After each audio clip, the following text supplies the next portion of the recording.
Hey, fellow traveler. Welcome to the Third Eye Awakening podcast, a show where we talk all about spiritual and psychic awakening, magic, the shift from 3D to 5D, star seeds, ascension, multiple timelines, multiple dimensions, the universe, the multiverse, the Akashic records, all the good things. I am your host, Amy Belair, and I'm so glad to have you here with me today. Okay, let's do this. Hey everyone, welcome to another episode of Third Eye Awakening.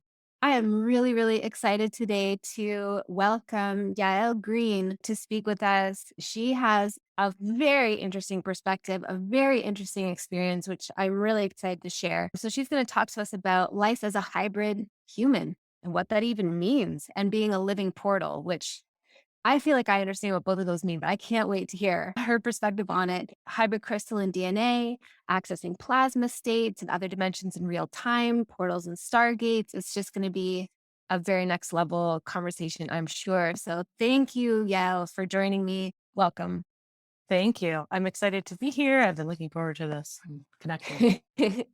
Awesome. So I always start by asking my guests if you can tell us a little bit about yourself, but especially like through the lens of your spiritual awakening. Like, you know, was there always an aspect of you that knew that you were a hybrid human? Did it come in like gradually over time, or was there some kind of event that like, oh, just changed your perspective? What happened for you? This is always an interesting question because I know everyone is coming from the opposite direction.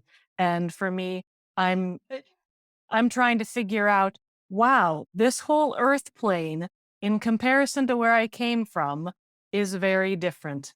My access is much easier to a galactic plane. And I have always known that because I remember the immediate feeling of being left here. I remember coming down with my star family, whatever you want to call them. Basically, my energy was created on a ship type of energy. And obviously, in order to be on this planet, we needed to have some DNA that's human DNA. Not to get too far into that, obviously, there's the connection with human DNA that comes to be a part of the project of the hybrid project. And that happens to be where people are.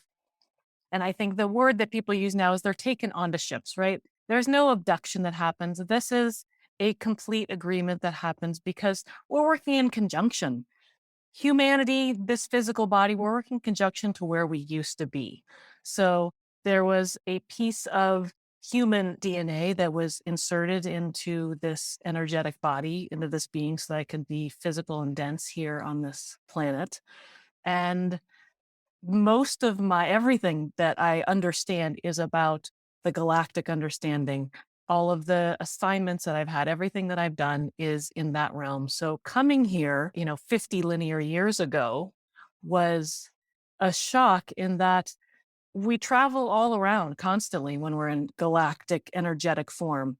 And so traveling with my family, all of a sudden, I remember how it was a wonderful experience. And that's, the experience that everyone is wanting to have, that connection of oneness. And then all of a sudden, I look up, and I only put this in horizontal terms because that's how humanity understands it. It's obviously not a vertical process of going from down here to up there, but seeing everyone traveling back. And I could not understand why I was still here. And that feeling of being here. And obviously that, there was a family here that took me in. With that family, there was a complete understanding of who I was, in that I never had rules or boundaries or any patterns placed on me that I hear humanity have. I have no connection that this family is my blood family. You do things for them. There is none of that for me. I was never told that I had to be this or had to look like this or anything like that. So they were there so that I could actually perform or be a part of this mission that I was here to do, or that I am still here to do. And it's taken a while for humanity to catch up. So there's been a lot of viewing there's been a lot of sending information back because for most of since the 1970s until, just a bit ago, there's been a lot having to prepare for this large transition that has been occurring and that is still really at its beginning stages, obviously. Mhm. Since this podcast is about normalizing these experiences, where the humanity is starting to open up and expand into what it's like to have these experiences and still come back into the density of a body, which is challenging. So Mhm. I'll leave it there because I know I could keep going on, but if why don't we sort of pull off of that and see if there's any questions, thoughts, anything coming there? Yeah, well, like 1,000, 100,000 questions and thoughts. And the first thing I want to say is this, like, I don't think this has ever happened to me, but as I'm sitting and looking at you and communicating with you, I feel like I'm on the verge of tears because I'm like, oh my goodness. Uh, I don't know. It's like I recognize your frequency signature. And yeah, it's really beautiful. And so whatever, I know it's so hard. I mean, I literally just struggled with this yesterday. Yesterday I integrated up to the 12th dimensional consciousness and was trying to channel from there. And it's so hard. It feels so jerky because you're aware that people don't necessarily have the prerequisite understanding. So I suggest let's just actually like just lay it on me. Just bring it. Even if people are going to be confused, it can be listened to over and over and over again and the frequency will be received. But yeah, oh my goodness. Well, my I'm curious. I mean, how beautiful that you were received by a family that understood who you were going to be. Did they consciously understand? Were they prepared for you? Like, were their souls prepared for you? Okay, so obviously the subconscious part of them was prepared for me.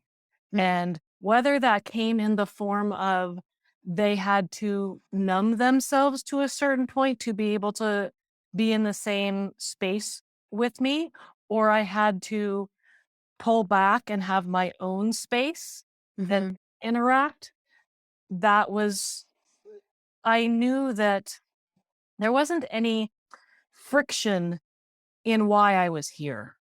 And I think that's one of the biggest things that people experience or perceive that they experience is that there's friction with what's happening with the outside experience. And for me, one, since I don't carry the same karma and Mm-hmm. the same holding on of that karma. So it doesn't sit in this dense body to be something that holds me back. So I do have that. It's a little bit easier for me. But there was a holding, that there was disintegration for them, except for my father. He did come from the ship. And you need that. It's such a shock, especially now that, I mean, there are many more hybrids coming in the earth now. So we've sort of set the space for that. But before, you needed someone else in this physical form here to be able to hold it and understand it. And so he was here the first 12 linear years of my life before he left to go back on the ship on this planet. It looked like he was crushed between two trucks. That was his leaving the body. So just to normalize that we have a choice at any moment to step out of this body. It's just the physical body. You could have a walk-in come in, totally fine. You could leave the body, it could move.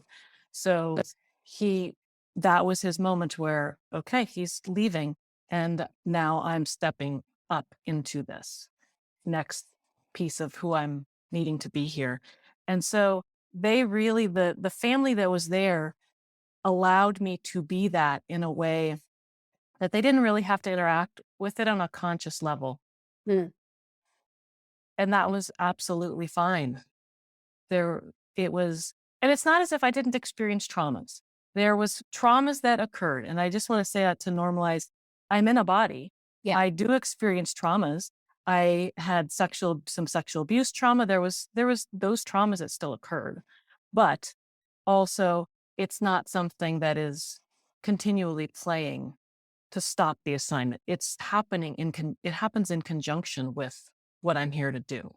Yes. And I Yeah, think that that's makes total sense. yeah, it's important to remember that because things can happen in conjunction because I think that will also make it easier for people to understand that for humanity to understand that we are experiencing multiple realities all at one time and that our capacity for that is what is supposed to happen in this body.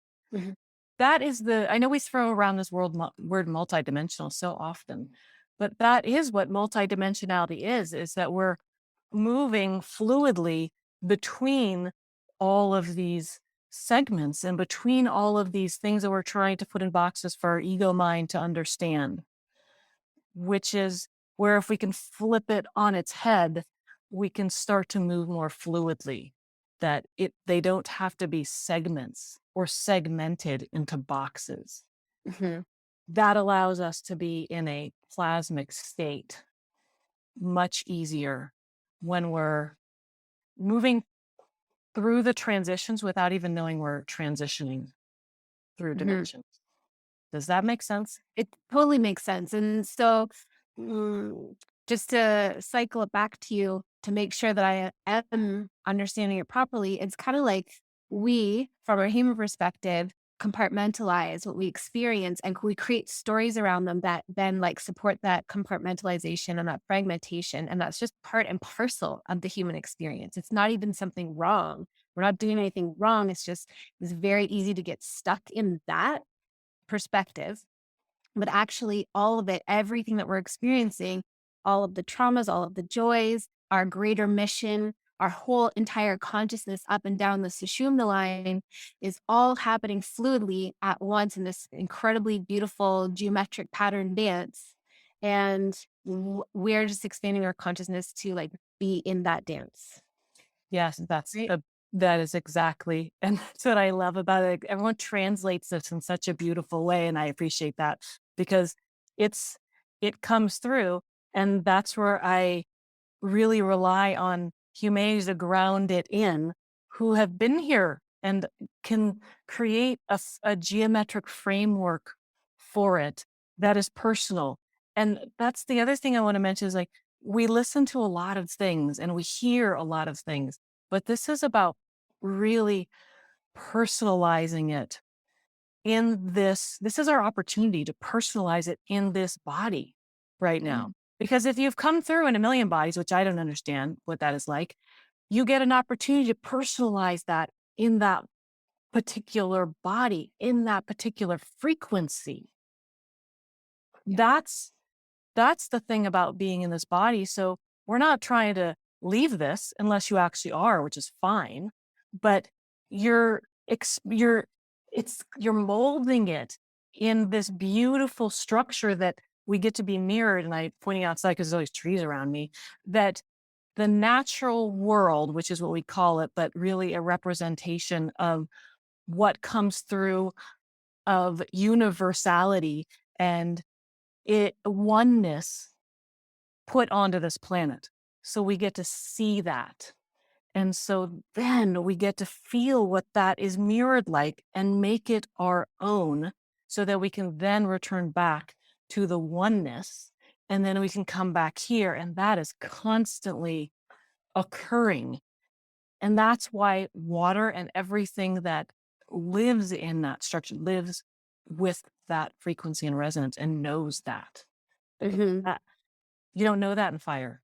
You don't know that in the other elements in the wind. You know that in water because water holds every single structure and all of its possibilities. mhm.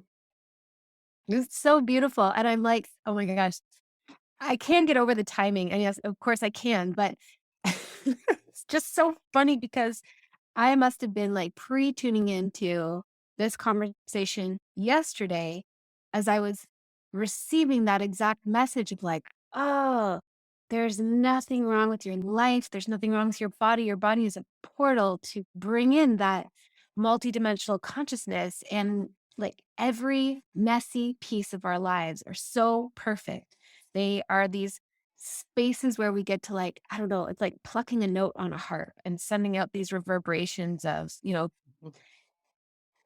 like just beautiful, beautiful frequencies, I guess. And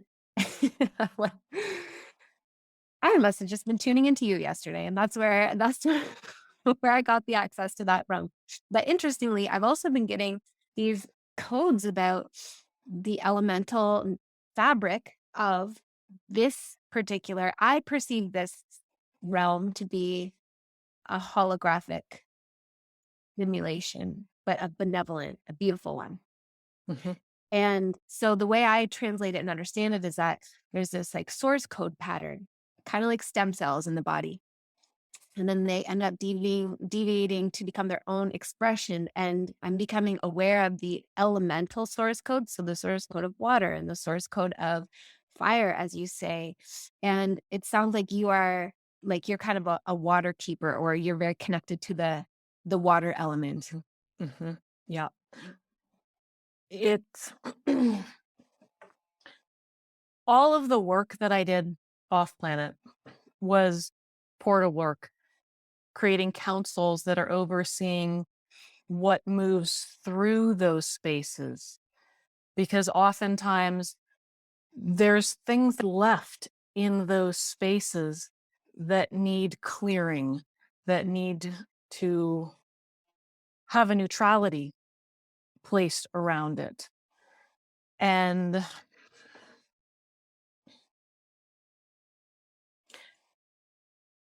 there's so a lot of especially right now, there's so much confusion that's happening, and trying to gain clarity in this exact timeline right now that feels very choppy, that feels almost as if there's these huge waves, and which is what I really appreciate about the energy that water allows us to connect with, is that there can be these huge waves of things that when we learn to navigate all of these planes, it allows us to really float up, and the struggle, the struggle becomes not a struggle.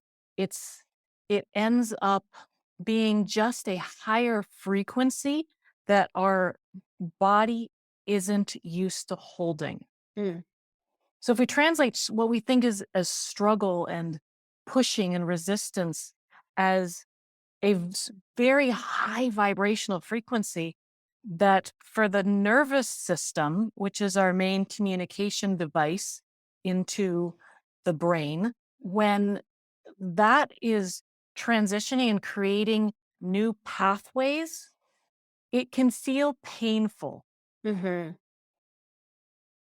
and it can feel like there's resistance to moving into that next, but it's really just that there's a higher frequency coming in that the body isn't used to, or we don't have the minerals in place to support that next cellular growth. Hmm. Water carries, and the thing about water is that this physical body is came from water. We walked out from the water. Our blood plasma is the same mineral content as water is. And so when we can get back into actual physical water, even we can do this with our nervous system. We can do this even if people are bedbound and can't get out of their physical home for some reason, or those who have never even seen water on this planet, because there are people that have never seen, that one have never had access to clean water, two have never been to an ocean or a body of water. We don't need that. The nervous system doesn't need to physically be someplace. It is traveling constantly. So if we can connect to that, to our return, to our home, back to water, we can ease off that tension and that pain of this higher frequency coming into the bodies. Hopefully that is melding in there. I think so. What I'm gleaning from it is like there's a great power in water, but there's also a gentleness in water that's sort of like, the way that over time water clears out and erodes away. It's a solvent, right? So, like, whatever those places are within ourselves that hold density and hold illusion, that makes it feel painful and struggleful to adapt to these higher frequencies of consciousness, tuning into the element and the nature of water and the way that it behaves allows for like a gentle kind of washing away of those densities without them having to be, like solved like a problem. Like they don't have to be fixed. They just get to be, yeah, gently lapped away. Is that kind of what you're talking about? Yeah, that's a beautiful visualization, and visualization is for me one of the ways that I connect. Absolutely. Because we're looking forward to we're problem solvers, and that's not an issue. Problem solving creates these new possibilities, but it's not for problem solving is not for moving into states of fluidity. Mm. States Mhm. of fluidity are about feeling and presence and allowance. And we're not always in that place for that. Mhm. That's okay. That's okay. I worked with someone yesterday and was talking about like, I'm trying to get the courage to do this. Like, there's not getting courage. There's allowing into, there's birthing into, and it's the fluidity. It's not the time to figure and to solve and to put in places. And so that's the beauty of the body, is that we do have access to all this, but knowing where we are in this whole trajectory and knowing what's appropriate for us at that moment is the work, I guess, if there is any work. It's deep listening and knowing where we are in the presence. Yeah, I was gonna say it just sounds like deep, deep presence. It is just like, oh, what is actually on my doorstep in this moment right now? And where are those open pathways where I can like mm, melt into it or sink into move into it like water? Like where is the space that I can fill now without having to like, yeah, break down the whole barrier, get rid of the whole block, just Yeah. what little crevice can I move into from where I am right now?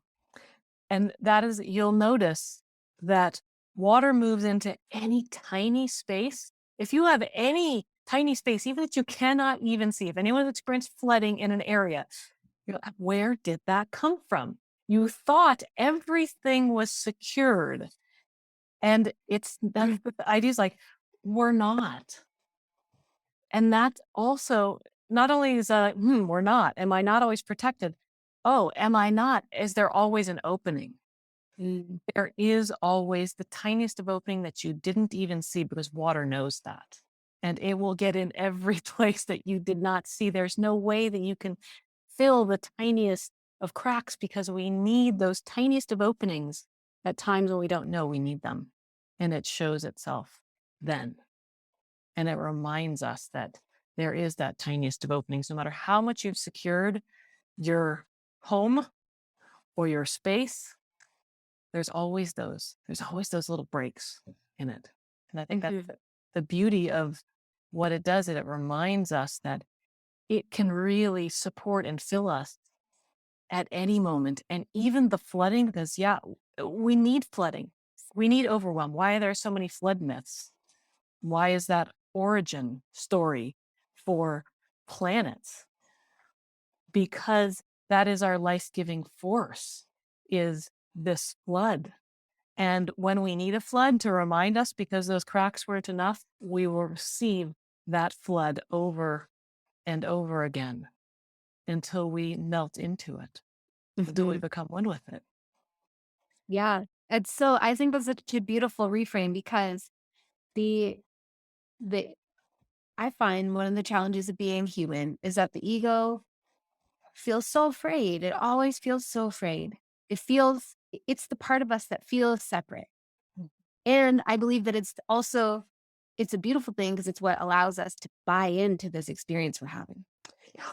But the price of that is feeling afraid and feeling separate. And therefore then it wants to protect and control and like lock this shit down. Mm. And I love the way that you just kind of reframed that or offered that as an invitation to see it as like, oh, but there's always an opening and it's not a bad thing. It's what allows growth. It's kind of like, seeing those those weeds grow through the cracks in the sidewalk, and we're just like, "Fuck, nature's so powerful." There's always an opening. We can lay all this ash full, and it still gets through. Yeah. And, I've been a friend of mine works with food kinship and has been a chef and is opening to, for me, food hasn't ever been a piece that has been necessary in the same way, but walking around that everything can be nourished into us. Even the weeds are nourishment. And I think that allows us to see that also nourishment, and this may be going on a different track, nourishment comes in many different forms. We don't need to actually ingest nourishment. We can be around those things and be completely nourished. We can take in their energies, and that energy can then create the nourishment that this matrix in this body needs to sustain itself. But we've been programmed that we have to actually ingest nourishment, Mhm. or that how energy comes into our bodies is specifically through the mastication process and chewing on it. But could we make it a little bit easier on ourselves, because that process is pretty violent? That process of digestion and having to pull things apart. And we certainly do need some nutrients, but it's also about how do we see how to nourish ourselves and really listen to the true nourishment that we're needing. And that could be by gaining the energy from the trees, from the water, from all of the elements. Wind creates nourishment in our bodies. We know this from Chinese medicine. All of those elements are nourishing or deficient or depleting to us. So, knowing how to work with the energies of nature to nourish us and to actually transmute that energy into something that's for this body, I think is a next step that we're hopefully shifting into, because obviously when we're in our energetic form, we don't chew and destroy and pull apart and try and separate and get nutrients in this body in the same way. And that goes into people who only look, sun gazing, those sorts of things that gain nutrients from there. So I think nourishment in general is a big thing that humanity is struggling with. All types of nourishment, whether it's being present and being held, because that's a nourishment. We're amazed at how you can hold space for someone in a matter of minutes that allows them to feel completely nourished. Mm. And that's an energy nourishment transference, energy transference. That's what we do when we're not in this form. That's how we nourish ourselves. That's what oneness of love feels, is that there's that energy transference between energetic beings. And that's what we want to remember in these bodies. Humanity is desperate for that remembrance of what that feels like to be able to be nourished by each other. We don't need these movements of separation. We don't need to remember that we're this or we're not this, or that we're this color or that we're this whatever we are, because we're really trying to remember that we're nourished by each other as one, not as separate. So I'm pretty much against these movements. We'll just tell you that. I think they're wasting our time, but I also understand that humanity and density moves slower, but it's not worth our time. We need to move into how do we nourish each other in moments. Mhm. That's the beauty. If I could spend a minute or two sitting with someone at a coffee shop, that could nourish them, and that could stop hunger. Mhm. That could stop separation in this world. It takes just that simple act.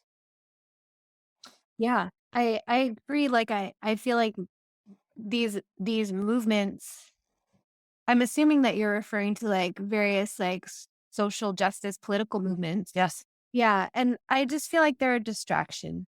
They're kind, and ultimately, I feel, and I don't feel like this is Pollyanna. I just, when I tune into that, like the power of the light that is coming through into our consciousness at all times right now, that those distractions just don't hold a candle to what we're transitioning into. But they do appear to slow it down. But also, I think a lot of these things are like, they have to they have to finish being metabolized or something. Like Mm, they're kind of stuck and lodged in our consciousness, and so they're getting triggered so that we can mm, finish the theme. mhm. Finish off that theme and move on Yeah. to the next thing. But Yeah. they are also distraction, and it is hard. I feel that way when my husband, bless his heart and soul, he's extremely like on one hand, he's very, very spiritual. He's like a Pisces Gemini, so he's like Mhm. it's like talking to four different people. He's very, very spiritual, but he's also very grounded in like survival. And so all this stuff is getting triggered, and he, is talking to me about this thing that's happening, that thing that's happening. I'm like, honey, so much of your energy is going to this. And like for what? At the end of the day. But at the same time, you know, I can it's his perception, and he's going through his process. I and my partner also like so that comes like, what about this player? Like, I don't care. I don't even know. And now she knows to not even like show me anything because I don't care. Yeah. And but it keeps me grounded in a way Yeah. here. So I have always been around something of people that have that to ground, not to connect in with it, but I think it's essential Yeah, like in doing the like work a that reminder. Yes, Mhm. totally. So that we're not like, in this beautiful, expansive, like, space and forgetting what everyone Exactly. else is up against. Well, I okay, there's so many things I wanna talk to you about. I feel like I would be remiss, and my audience would probably be so annoyed with me if I don't ask you more about your memories of yourself as a higher dimensional being. And I also realize that this line of questioning kind of lends itself to very human thinking in terms of categorizing things. And we love to have like our labels and like which dimension is it and what blah blah blah. But people do love to have that. And it helps them to, I think, bridge a gap in understanding. And I am really interested on a personal level to like, do you feel like you're bilocated and you can also connect with the part of yourself that's still on the ship? Mm. I generally I'm most of my life, I was mostly there, Mm, and the transition back to and I spent most of my time in water in order to, when I was here on the planet, to be more plasmic. mm. I was a competitive swimmer, so I literally spent 5 hours, the time that I wasn't in school when I was a child, 5 hours in the water in the morning and at night so that I could be in that space. I The swim team that I was on, there was another hybrid on that who was older than me, who was on that team, and she was also a guide for me, and what I love about when we're able to I can immediately connect in, even though I haven't seen her, I don't even know how old I was, 5, it was only not that many years, but I'm immediately still connected with her and her energy and being able to and we didn't come from the same ship, but in being a hybrid, there's your understanding of how to maneuver in this lifetime, in this energy is really more about how do I bring what I experience on the ship and how we learn on the ship is, and I know this is different because there are some people that are planetary beings and they really connect with being from specific planets. And I think that's a lot of where people are understanding. So there's no particular planet, although I do have DNA that has characteristics of specific planets and specific star systems, because that helps me now with what I'm doing here or helps me in the assignments. And I've visited many areas. But in a ship energy, what happens is that you learn on these sort of screens of what happens on the earthly planet in order to understand how to act. Because most of what I did was observe. I spent years observing and trying to not fit in that I had to be like everyone else, but try and move with the systems so that I could understand them, but still not be a part of them. And it wasn't a problem for me not to be a part of them because they weren't a part of who I am. But you come in with this information that you've seen of how things are and how to act, and none of it makes sense because you think, why would you act like that? Just be who you are. You don't have to live according to any systems. And so there's always been that disconnect of trying to, like, social media. How am I supposed to do social media? I don't know, because we we literally just interact by our energy. And we literally can just telepathically move in an instant. And so why do I need to do social media? So there's always marketing. I don't understand that. I still do not understand it. I don't understand why these things happen because the way we communicate is so natural and flowing when we're all tuned into it. Yes. The communication system is happening. You and I have already had this experience anyways. We're just putting it in a dense form, but we already had it. So Yeah. now we get to have the experience of, like, wow, okay, I'm sweating. Oh, okay, I'm feeling this. So we get to actually feel the experience in the body, but we already had it on an energetic level. So, and I know been doing these tangents, but that's that's the thing of, like, oh, okay, I'm experiencing this in this body. That's all this body is, like, wow, I'm experiencing this. I can experience it, but you've already had it. Hmm. We've everything that I came in with. I remember when I would watch TV as a child, when we had the TVs you'd watch one channel because you didn't have a remote. I would remember everything would turn into, because when we stuff energy into these bodies, it doesn't fit well.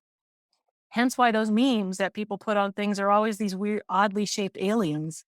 But is this isn't that how energy is? You're trying to stuff it in something that, like, it it's trying to fit in here, but it pops out at all these different times.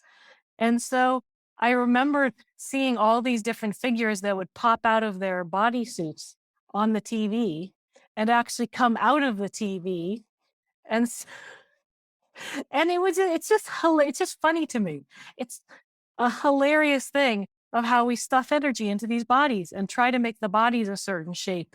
And we're disproportioning the actual energy that's inside of it. So every so often, just allow your energy to pop out whatever shape it might be, is what I suggest to people. Like, you don't have to keep it compact in here. And that, I mean, I think that's fun. It might sound odd, but, like, isn't that, like, wow, things are just energy just coming out here. What do I really look like? Because we don't look like this. We change every time we speak to someone, we change our shape because energy's coming out. Hence the, fascination with shape shifting.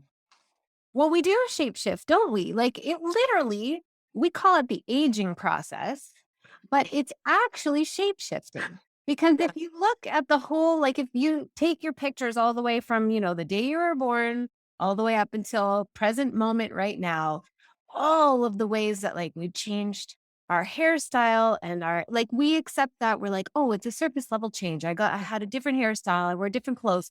But if you look at people's skin, and their eye color, their hair color, their body shape, everything morphs and shifts through our life process in accordance with what we believe that we are. But we're just kind of unconscious about it. We just take it for granted and call it the aging process. And we're like, oh, well, it's just something that happens. And we don't realize how in control we are of our perception of our identity. That's totally a choice. Totally a choice. What we believe that we are. And again, like not in a social justice movement way, but in a like, who do I understand myself to be right now? Because there is no like true answer. There are multidimensional answers, and you just sync up with what you currently understand, and then you become that and you shapeshift. Yeah. Yes. And that is the place where I think people are the transition of like, can't it be smooth for me?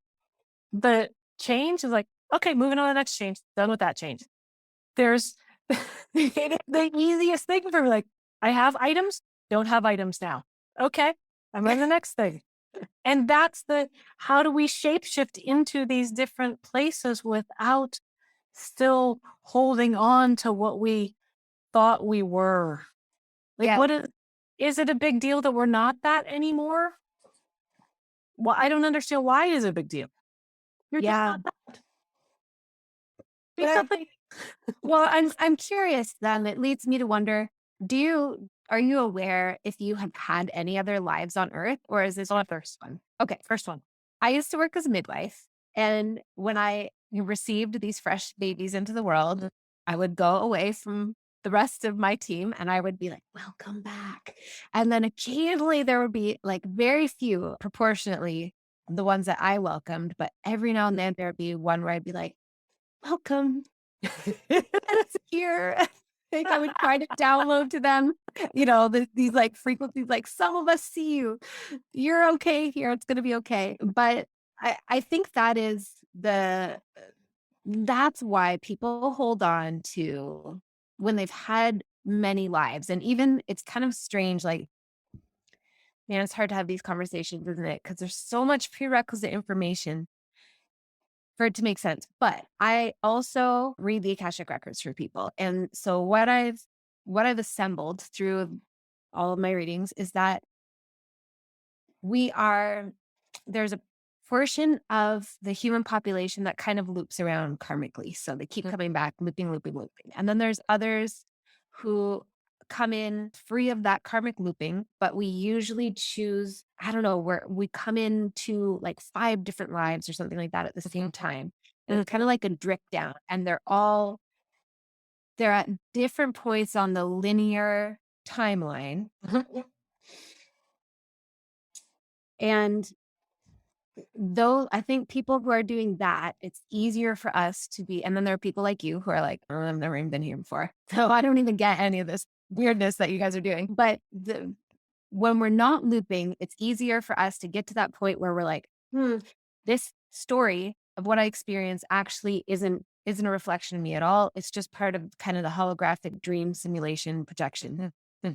And so it's easier to take that off and be like, "Ooh, who am I now?" But the people who are looping, and like you described at the beginning of our conversation with this concept of like blood loyalty, like a blood family, and you do this for your family, whatever. We come in and we inherit all of this. Yeah, it just feels like the density of illusion, like being deeply asleep in the dream. And so you believe that you're you. You believe it so strongly. And so then it's like, oh, how can I even conceive that I could be something else? And you have all these, like this whole spiderweb network of stories attached to it. Mhm, mhm. I think that's interesting in that I wonder if the looping actually, well, if we didn't have the looping, how much of this planet would still be available in a density form? I mean, I always feel like it's necessary. We've got to have those people that are constantly looping. And so taking this out of a hierarchical standpoint of like, everyone's looking to ascend. These people are completely asleep. They're not good. Like, we're in an ecosystem And that I think completely solidifies like, this is the ecosystem and surviving is beneficial for all of these pieces. So that's a really interesting point of like, yeah, looping is necessary.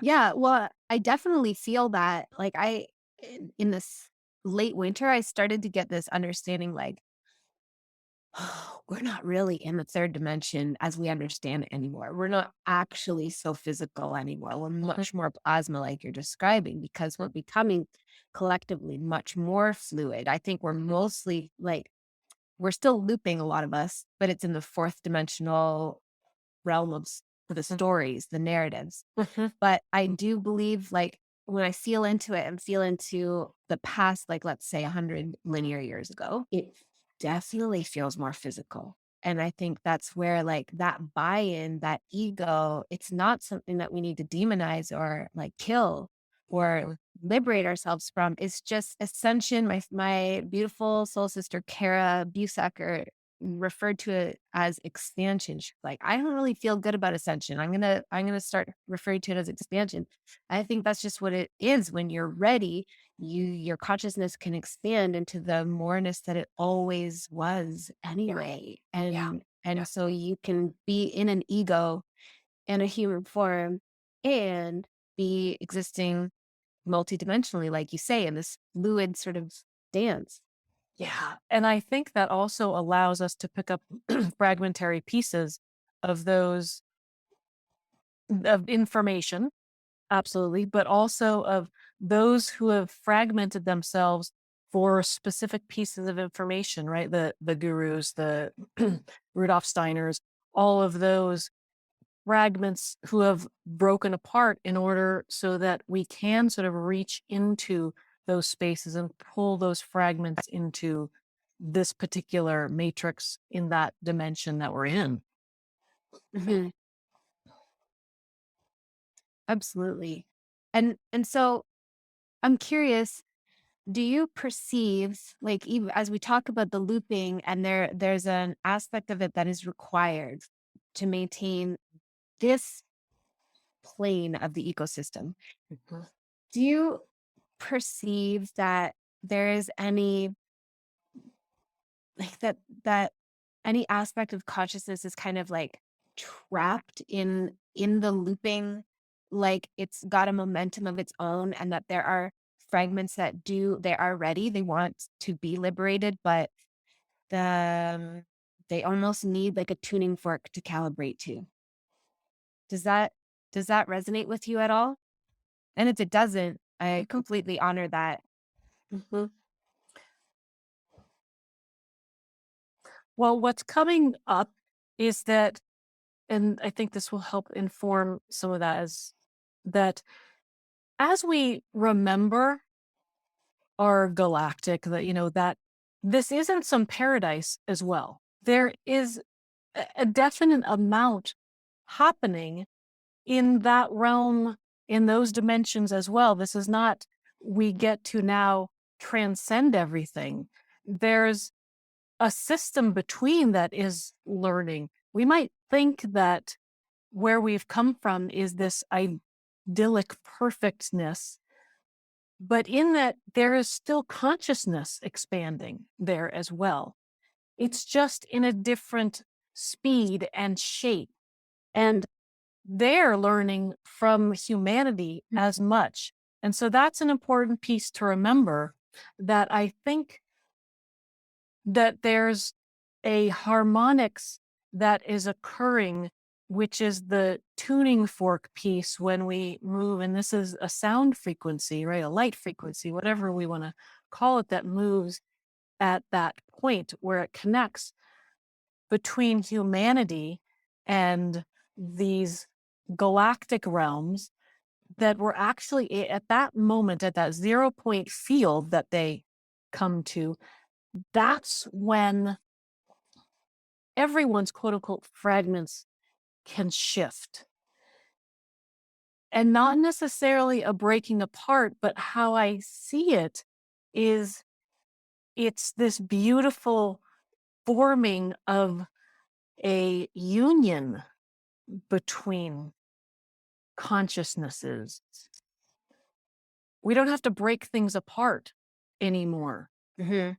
We transmute in the way that it creates union. And that's where I think these fragment pieces come into play, is that they're opportunities for us to have that union with the information, with the consciousness of the galactic realms who need us just as much.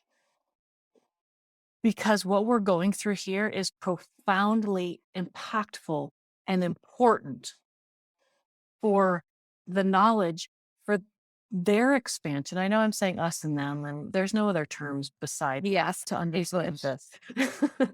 But that's important to remember. And I don't think humanity has an embodiment of that knowing. I think we're in the place of, I'm trying to strive to be this other thing. But that's where we're turning off this cycle, is that we can't connect with them if we're turning off that I'm striving to be them. Mm-hmm. We're striving, we're moving into being one, so that we can have this resonance. It's quite profound, and you feel it when you move into a plasmic state, that you are both beneficial to this equation. And that's the expansion that you feel. When you feel that mutualness, that's when it explodes into expansion of our consciousness in this body. Does that make sense? Yes, it does. It totally makes sense. It totally makes sense. So, one of the understandings that I'm operating by is that why I recently, like over the last year and a half, started kind of retrieving memories or having memories surface of being one of the creator beings who, and I'm sure you must be too, that essentially the way it makes sense in my mind is like this realm, I call it a simulation, but I don't really believe that it's digital. It's almost like I see the whole creation process of like there's this simmering cauldron of energy and consciousness. And then, we kind of stir it a little bit and then we leave it alone and come back and see like, ooh, what's going on there? And then eventually we saw that there was this realm was created, and there were beings that would make suitable avatars for incarnation and also for like observation, but we had to modify their genetics so that we could do it. Mhm. And so in a way we're fragmented from ourselves because we have I call it like an innie and an outie. There's a show on Apple TV called Severance, which I borrowed these terms from, but we're the innie, you and I who are talking right now, Mhm. and there's an outie, and we are them, and we're not separate. And the outie is cannot possibly experience the profound expansion that they're experiencing, that we are experiencing from that perspective, without the innie that is experiencing it from this perspective. Mm. And like our lives are so divine and we feel so messy and imperfect and unworthy down here often. But the truth is that we are these like portals for, I mean, I don't even have a word for it, like expansion, transformation. They all feel like they fall short. Mhm. Yes. Yes. Yeah. And I'm just feeling that that messiness in that. And of course, when we're in the messiness, when we're feeling that, it can be overwhelming to us. Mm. And sitting in it is them holding us. When we deeply sit in it, that is when they hold us, period. And I know I can say that so simply, but that is truth. That's when they surround us. And there are times when we surround them. When we become the oneness, we surround them, because then they get to feel what oneness from a dense body feels like. And that's when we transmit that. And we have to remember that when we are in that messiness, they are holding us. And so the if we can break apart, and I had this when I see chia pudding, you see that it's so densely packed together. But when you put more water in there, you know how it just starts to move away from each other, its structure. Like let the structure and of the density of that chia pudding move away from each other so that they can hold us. And that's when we transmit it. It's the hardest thing for our bodies to start separating its molecular structure. But this is what we have to do. We've got to separate our molecular structure in these messy moments. When we emotionally feel messy, when our ego is in it, separate your molecules of your physical body. It's super easy to do, I think. I love it. I think it is too, but I can so tell just by talking to you that like for you it is really easy. Like you're close to that memory of how all that works. And so you're like you just separate your molecules. I don't know. But I feel like the way that I understand it to be done. So if I imagine myself in my human experience, like just feeling angry with myself about something that I've done. Maybe I have a repeated pattern and I just keep, from my perception, I keep fucking up and feel like a loser. I'm so mad at myself and maybe I'm also deflecting it and I'm mad at this person that always, had a role to play in this Yep. scenario. The way that I would then apply this separation of molecules is to like go into it so deeply, like not be trying to live at the periphery of the pain, but go right into the white hot center of it and be so present in it that I almost like have an endogenous DMT trip Mm. on it, Mhm. where it just like my pupils dilate and I'm like, holy fuck, I am an eternal being having this trippy experience. And none of this means anything about my soul or my intelligence or my value or anything, but it's intense and just being so, so, so, so present in it that you just like, you kind of breathe and you,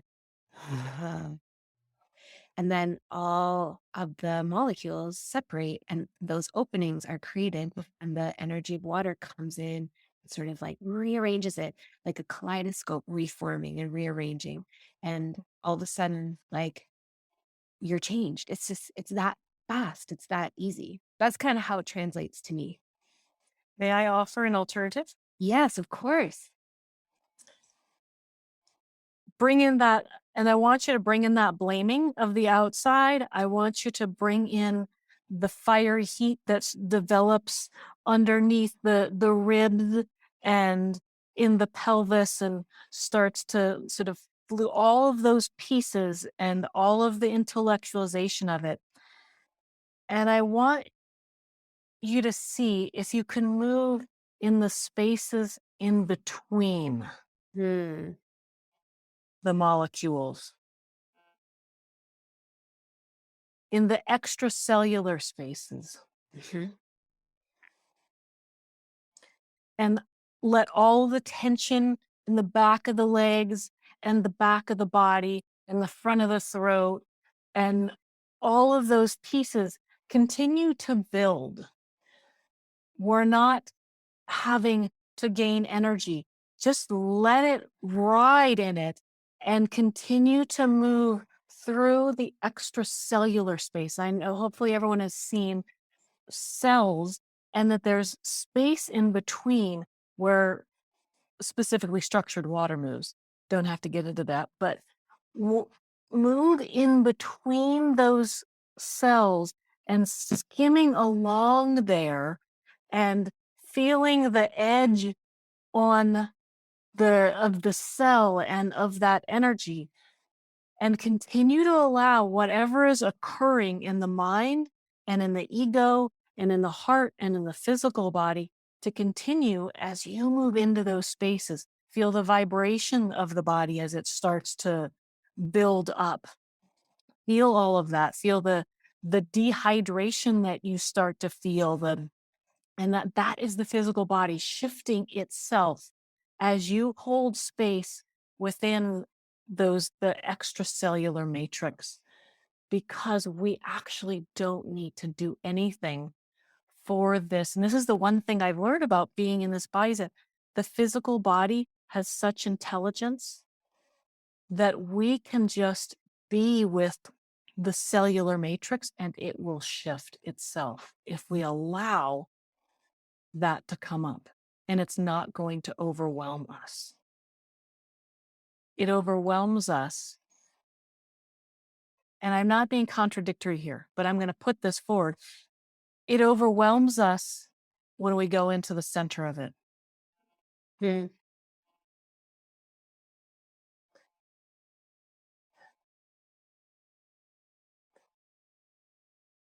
The body and those, they don't need us to go into the center. It knows what to do.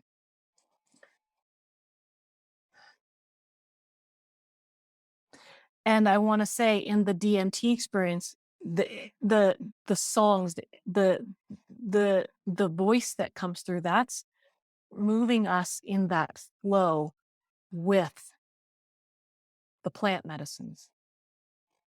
So it's almost guiding us along this watery journey through. And if we remember those, the memories of those experiences, is that I feel like it's this boat, and the plant medicine is, sort of the guide on the boat, and we're sitting in it, and we're moving through that watery pathway with the earthy pathway with the plant medicine, seeing what's occurring, that we don't actually have to do that deep in the fire depth, jumping in.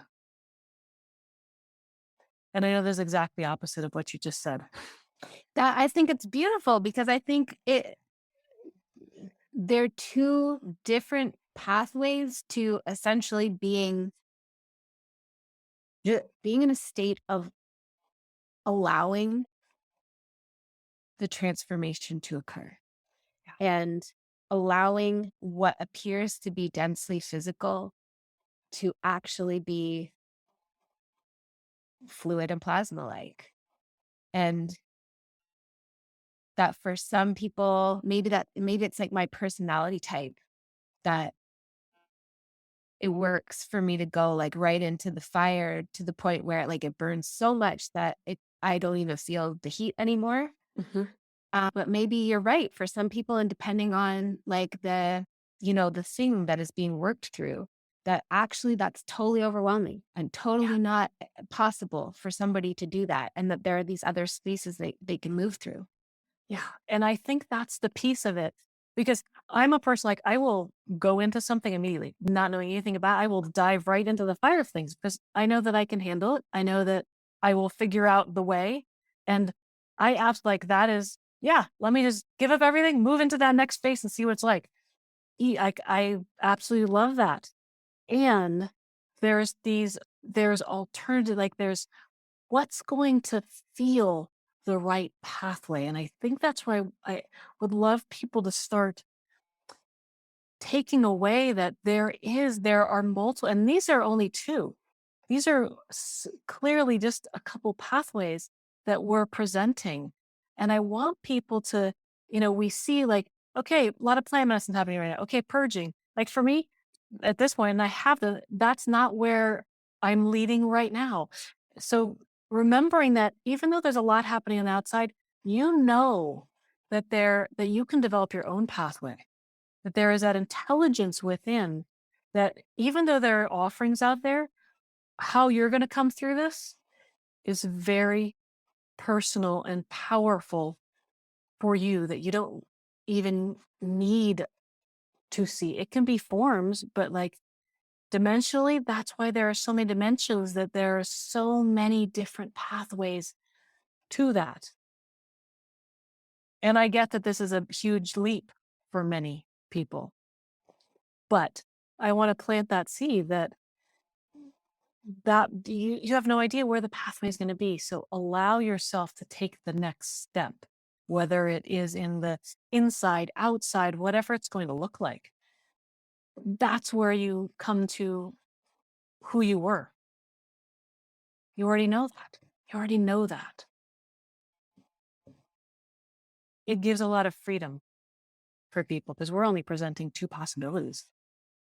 It's so true. But there are so many more than those two possibilities. And that for the same person in a different moment, you know, different possibilities might be required to really navigate the the human experience without feeling like lost in it, contracted in it, like paralyzed with fear. Yeah. Yeah. And that navigation is where they come in and help us.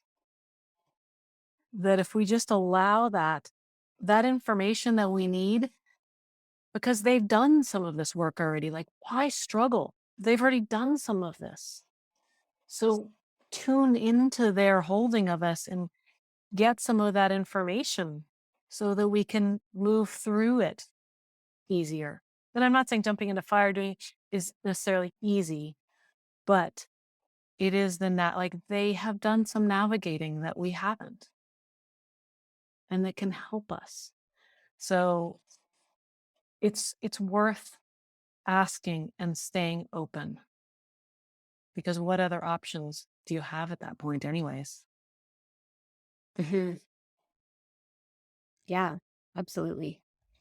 I'm I'm looking at the clock and I'm realizing, oh man, I could just talk to you forever, but I know that you have an appointment to go to. So we'll close off the main show and we'll move on to our little extra bonus Patreon conversation. But Yael, this has been such a beautiful pleasure, such a deep conversation. I really trust that everybody who listened, like, really, really received some new insights and expansion that they're ready for. So thank you so much for joining me to share your wisdom and your perspective and your experience. Thank you for changing me as well in this experience. And beautiful listeners, as always, I value your time and your attention more than my words can say. I hope you have a beautiful day or night wherever you are, and I'll catch you on the next episode, my friends. Hey, my beautiful friend. Thank you so much for listening to this episode of Third Eye Awakening. If you like what you heard and you want to go deeper, then head over to my website, amybelair.com, and check out my store, which is full of my past programs, courses, modules, masterclasses, light codes, etc., that are powerful and they are potent and they pack a punch. Not gonna lie, they are here to support you, accelerate you, and activate you in your spiritual awakening and psychic development journey.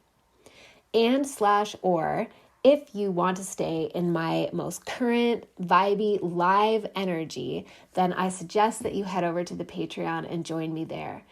At the lowest tier level, which is only $5 a month, you get a secret bonus episode for every Third Eye Awakening episode that goes out.